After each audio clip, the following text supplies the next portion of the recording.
what's going on, everybody? We just made a video earlier today talking about could we get some Power Rangers news this month for Power Rangers Day, Power Month. In the past, we have gotten some pretty good news. However, there is no show this year. There's pretty much no toys. And we thought that the comics were dumb, but we did find out that Boom is still going to make comics, and they have a new series called Power Rangers Prime coming. Let's talk about it, break it down. Hit that intro, Rangers. You are watching the Fan Club. You're watching the Fan Club. And you're watching the Fan Club. Do you know what time it is? And you know what time it is. It's time for the Fan Club. Let's go. Hey! I can't do this on my own, cause you know things ain't always sweet when you out here in these streets. But my morpher when it morphed, I made a fake. What is going on, everybody? Welcome to the Fan Club. We hope you guys are having an amazing day. Welcome to the show. In this video, we are going to be talking about Power Rangers Prime, and we're going to take you on over to an article done by IGN. They broke it down, and it's titled, Power Rangers Prime is a new beginning for the franchise. Experience the Power Rangers like you've never seen them before. Let's get into it. I'm kind of excited for this. Boom Studios' Mighty Morphin Power Rangers series has long since established itself as one of the best licensed comics on the stands. The series has spent years building on the foundation of the beloved TV series and establishing new Power Ranger characters like Lord Draken and the Ranger Slayer. But that all finally came to an end this summer with the release of Mighty Morphin Power Rangers Darkest Hour #1. An 8-year saga has come to a close. The good news is that Boom isn't finished with the franchise by any means. That said, they are simply relaunching the series with a new #1 issue and a new status quo. The publisher has something more ambitious in mind. Cue Power Rangers Prime, a completely fresh start for the franchise that shares more than a little in common with Marvel's Ultimate Universe. The new series is written by current MMPR writer Melissa Flores and illustrated by Iron Fist Michael Yeage. I'm probably messing up the name, sorry about that, guys. To learn what exactly Power Rangers Prime is and how it reinvents a familiar story, IGN spoke with Flores and editor Allison Gronowitz. Check out an exclusive preview of the new series in the slideshow gallery. We are gonna put all of those pictures in a loop because it's freaking awesome, man. Let's read to you what's going on here, though. The end of Mighty Morphin Power Rangers. It's a big deal that Boom is ending the Mighty Morphin Power Rangers series after 8 years and well over 100 issues, particularly with the long-running TV series also having recently concluded. This is very much the end of an era for the franchise. Flores reflects on the appeal of the Mighty Morphin Power Rangers comic, noting that its real success can be encapsulated in previous writer Kyle Higgins' approach to the book. Kyle Higgins, who started our amazing run, said very distinctly that he wasn't telling Power Rangers the way it was, which was aimed at younger kids, a little campy, a little over the top. He was telling Power Rangers the way he remembered it making him feel. Flores tells IGN, and that always really stuck with me. I always thought that was really incredible. These books really took the characters that you fell in love with and treated them with so much respect in terms of digging into their character arcs and establishing who they were as people and what the power meant for them. We were able to do so many things, and these incredible writers came up with these amazing new characters that only existed in this comic book world, and the fans in general just fell in love. Prior to spearheading Power Rangers Prime, Flores was tasked with bringing Mighty Morphin Power Rangers to an end in the sprawling Darkest Hour storyline, which has seen Rita Repulsa gain new levels of power and transform into a villain called Mistress Vile. In Darkest Hour, Mistress Vile pulls a powerful being called Dark Spectre into our reality, ripping a hole in the morphing grid in the process. Our heroes have fought a long uphill battle in trying to save the morphing grid from destruction and ensure the world will still have its heroes. We had over 100 issues of incredible Power Ranger arcs, and Darkest Hour was the culmination of those stories, Flores says. It was essentially meant to be our finale, and I was brought on board to write it.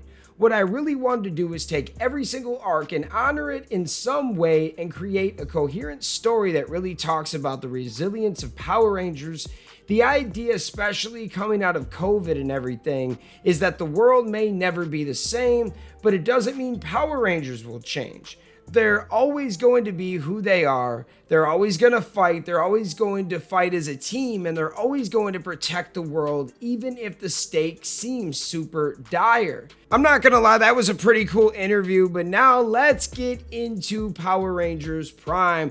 How Power Rangers Prime reshapes the franchise. With a conflict that massive in scope, the question becomes what next? How do you follow a story as big and destructive as Darkest Hour?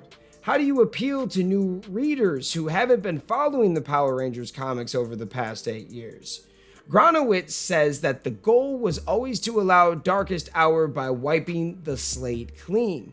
We were always gearing towards this grand finale for the 8 years of Power Ranger comics, and we were looking for an opportunity to relaunch in a fresh way, to pull in lifelong Power Ranger fans, but also new fans and people who might look at the large scope of Power Ranger TV shows and comics and be a little intimidated by feeling like, oh, there's so much I have to catch up on before I can dive into a story about the Power Rangers. So we wanted to take the opportunity to really set the table, start fresh, and kind of build something from the ground up.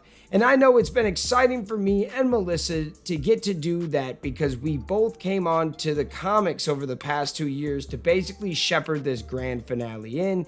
And now it's really cool to give Melissa kind of a blank slate and give her the opportunity to stretch her muscles and do a lot more ground up creation for the Power Rangers. This isn't the first time Boom has relaunched the Power Rangers comic, but there's a key difference this time. Essentially, Power Rangers Prime reboots the franchise continuity using Darkest Hour as a catalyst. The new series is a completely fresh start in a world full of characters both familiar and new. It's as clean a jumping on point as fans are ever going to get. Flores reveals that she actually had trouble fully embracing the potential of that clean slate at first, as it was difficult to leave the confines of the classic Mighty Morphin Power Rangers universe behind. It was one of those things where they kept pushing me like, think bigger, think a little more out of the box. I kept thinking, no, it has to stay in this world. But the beautiful thing about Power Rangers Prime is that no, you don't, we don't.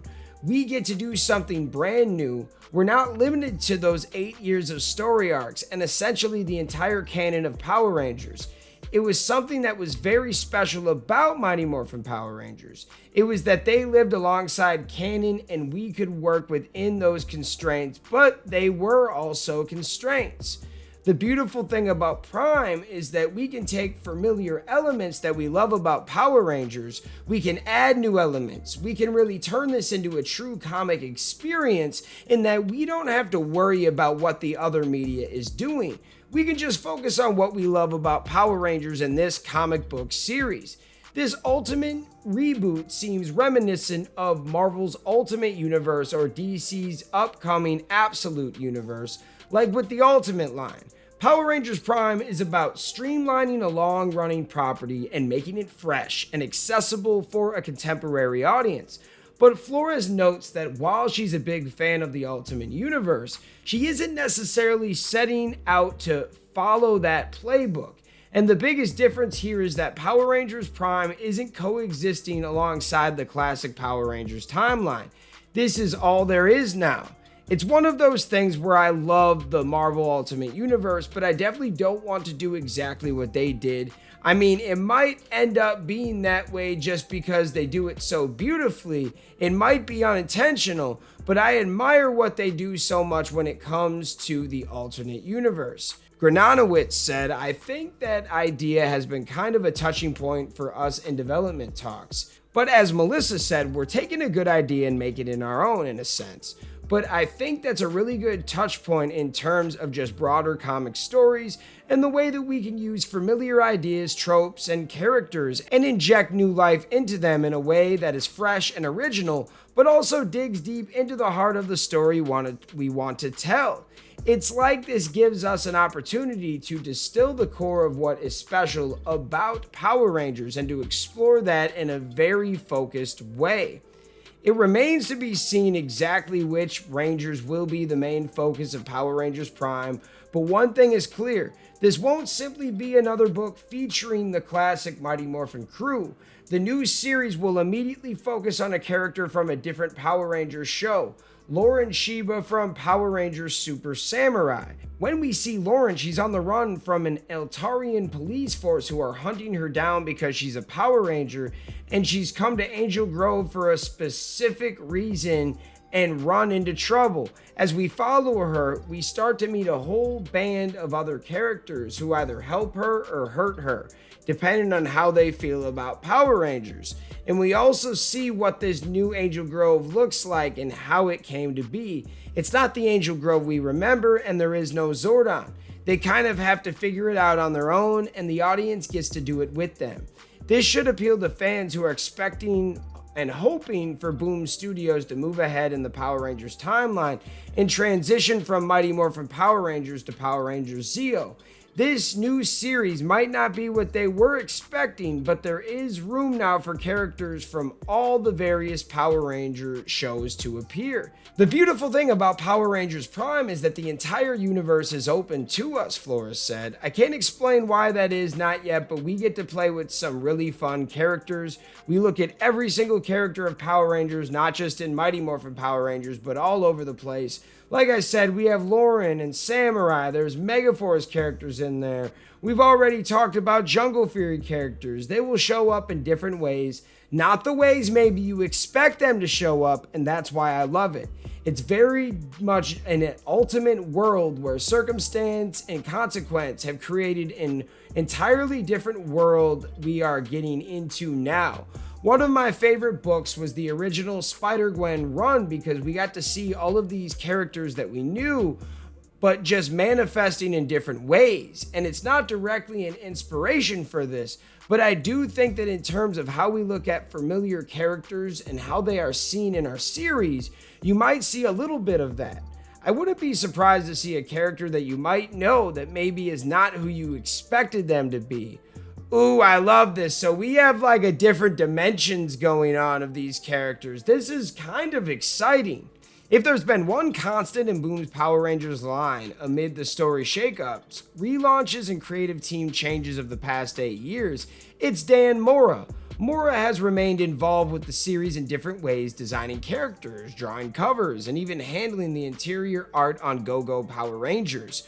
Mora, despite his commitments to DC books like Absolute Power and the upcoming Justice League Unlimited, is serving as character designer and cover artist for Power Rangers Prime. Flores said, "The minute they told me Dan is doing the designs or Dan's doing covers, I have a little bit of happy palpitations in my heart because he loves Power Rangers more than anybody I know. And the fact that he makes time for this series makes me so humbled and happy because truly for the longest time and still, he is my barometer for the quality of Power Rangers and what Rangers should be. And I'm always so thankful and grateful every time he comes back, and the designs that he have created are just absolutely beautiful and fit the narrative and the story so well.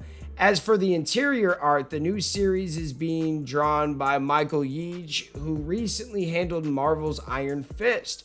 According to Gronowitz, his ability to bend elements of Western comics and Japanese manga is exactly what makes him a perfect fit for the Power Rangers universe. He has a very dynamic, slightly exaggerated manga style, but then the way he's able to kind of stylize it in a big comics, more American market way. He's not trying to match audiences, but the way that he pulls from so many different influences definitely creates this just perfect marriage of the perfect comic. I like that. They're hyping this guy up. and he's been having a blast. I think he's been such a great collaborator that we had to do the same thing that we did with Melissa with Michael, where we're like, you can have fun with this. You can design things, throw things in the background. I won't spoil what it is, but he put an Easter egg for a different Boom comic in the background as a billboard on one of the buildings. And that gave us the idea. We're like, wait, he can actually turn this into something like in universe. So things like that. But he just has completely knocked it out of the park with the world building. Flora's adds, we had amazing artists on Mighty Morphin Power Rangers, but because Prime is brand new and different, it felt so right when I saw the art. It felt so different. And the energy in those pages. I don't want to say grit, but there's a heaviness in them and an energy that just blows me away. I was just so excited when the art was coming in, and then the colors. It feels so wholly unique and different and still Power Rangers, which is beautiful. But we're definitely taking our time with the story and setting up the world. And so it's been a beautiful partnership, and I'm so thankful and grateful that he's on board. Power Rangers Prime #1 will be released November 13th, 2024. I'm actually looking forward to this. This sounds like a really fun comic. And for people like me that did not jump on Mighty Morphin when it first came out, that kind of felt like, I don't know if I want to catch up on this, we can jump into a comic book series and have it be Power Rangers, and you can get in at #1. That's super cool. I love that they're starting this from a whole different world perspective, but yet you're still going to see certain characters that we know, but it's going to be different. And I think what they're saying is this might be like some Flashpoint paradox type stuff with the Flash, where remember when he went back to save his mother, he changed the whole world when he went back to his regular world. Like, Bruce Wayne was no longer Batman. Bruce Wayne's father was Batman because Bruce Wayne ended up being killed and not his dad. So it's just like really crazy how the whole thing went down. Is that what's happening? Oh, I can't wait. This is very interesting. I don't read every issue, but I have nothing but love and respect for the comics. I think I actually have to get into this one, and I'm always excited for new storylines for Power Rangers. That's the thing. Even if I can't get to the new comics every month and check them out and review them, I still love and adore the comic storylines. I think they're really cool. But what are your thoughts, man? Let me know in the comments. I know this is just comic news to some people and it's not a big deal, but this is a big deal to a lot of other people that really love these characters and the art and everything with these comics, everything these comics have to offer. And there have been so many storylines in the shows that they've been pulling from comics for the past few years. So let me know your thoughts. Thank you guys so much for tuning in. You are the real MVPs, and we'll see you next time. Peace. I just want to give a special shout out to the Gold Ranger members, the Arctic Operators, Selima Ramirez, Stephen Heffelman, Thomas Franco, Anime King Nick, Lewis Cairns, and Austin White. Thank you guys so much for your support, and if you want a video shout out like this one, sign up to be a Gold Ranger member today. Hey, what's going on? Thank you so much for watching this video. Please like, subscribe, hit that share button, and if you can, please sign up to be a member today. We have 3 membership power-ups. We have the Gold Ranger power-up, the most popular. You get into our exclusive fan club chat group. We have fan-exclusive videos that we are adding monthly now. And you get a video shout out. Yes, folks, at the end of our videos, I will shout out your name. We also have the Quantum Ranger Power Up, where you get monthly meetings online with me. Yes, folks, we will talk once a month on Zoom, and you can give me your ideas for future episodes. And then we have a professional package, the Dr. K Power Up. That is for businesses that want to tap into the platform. If you guys can, please sign up to be a member today. It is highly appreciated and it helps us keep these videos going. Thank you so much for watching, and we'll see you next time. Peace. Hi, we're Bulk and Skull. We have been requested by the fan club to say something funny.